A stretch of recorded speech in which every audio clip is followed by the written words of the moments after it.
માત્ર જ્ઞાન પ્રાપ્ત કરવાથી જીવન સફળ થતું નથી, જ્ઞાનને જીવનમાં ઉતારવું પણ પડે છે.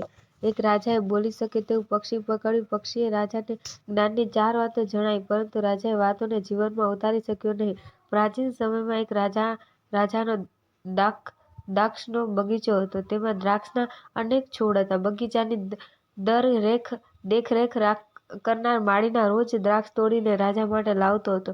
એક દિવસ બગીચામાં એક પક્ષી આવ્યું. તેણે દ્રાક્ષ ખાવાનું શરૂ કરી દીધી. પક્ષી મીઠી દ્રાક્ષ ખાઈ લેતું અને ખાટી દ્રાક્ષ નીચે વાળી દેતું હતું. માળીએ પહેલા દિવસે તો ધ્યાન આપ્યું નહીં. બીજા દિવસે ફરી પક્ષી ત્યાં આવ્યું અને તેણે દ્રાક્ષ ખાવાનું શરૂ કરી દીધું. પછી તે પક્ષી રોજ આવવા લાગ્યો. હવે તે માળીના પરેશાન થઈ ગયો હતો. માળીએ પક્ષીને ભગાડવાની ખૂબ જ કોશિશ કરી, પરંતુ તેને સફળતા મળી નહીં. છેલ્લે હારીને માળી રાજા પાસે પહોંચ્યો અને રાજાને સંપૂર્ણ વાત જણાવી દીધી. રાજાએ માળીને કહ્યું કે તેઓ જાતે જ તે પક્ષીને પકડશે અને બીજા દિવસે રાજા દ્રાક્ષના છોડ પાછળ સંતાઈ ગયા. રોજની જેમ પક્ષી જેવું ત્યાં આવ્યું. રાજાએ તેને પકડી લીધું. પક્ષીએ રાજાના હાથમાંથી મુક્ત થવાની ખૂબ જ કોશિશ કરી, પરંતુ તે સફળતા મળી નહીં. પક્ષીએ રાજાને કહ્યું, જો તમે મને છોડી દેશો તો હું તમને જ્ઞાનની 4 વાતો જણાવીશ.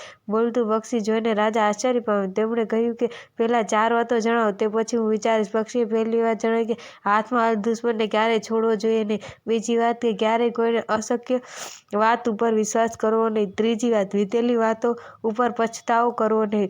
3 વાતો કહ્યા પછી પક્ષીએ રાજાને કહ્યું કે હું તમારા હાથમાં ફસાઈ ગયો છું. કૃપા કરીને મને પકડ છોડ ઢીલી કરો.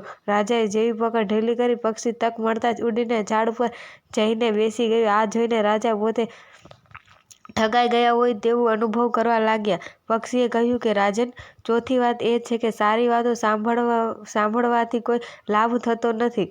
સારી વાતોને જીવનમાં ઉતારવી પણ પડે છે. મેં તમને વાતો જણાવી તે તમે જીવનમાં ઉતારી નહીં. તમે મને એટલે દુશ્મનને છોડી દીધા, મારી અશક્ય વાતો ઉપર વિશ્વાસ કર્યો અને મને છોડીને પછતાઈ પણ રહ્યા છો. રાજાને પક્ષીની વાત સમજાઈ ગઈ અને તેણે संकल्प લીધો કે હવે તે આ વાતોને જીવનમાં उतारશે. अगर आपको हमारी वीडियो अच्छी लगी हो तो हमारे वीडियो को लाइक, शेयर और सब्सक्राइब जरूर करें.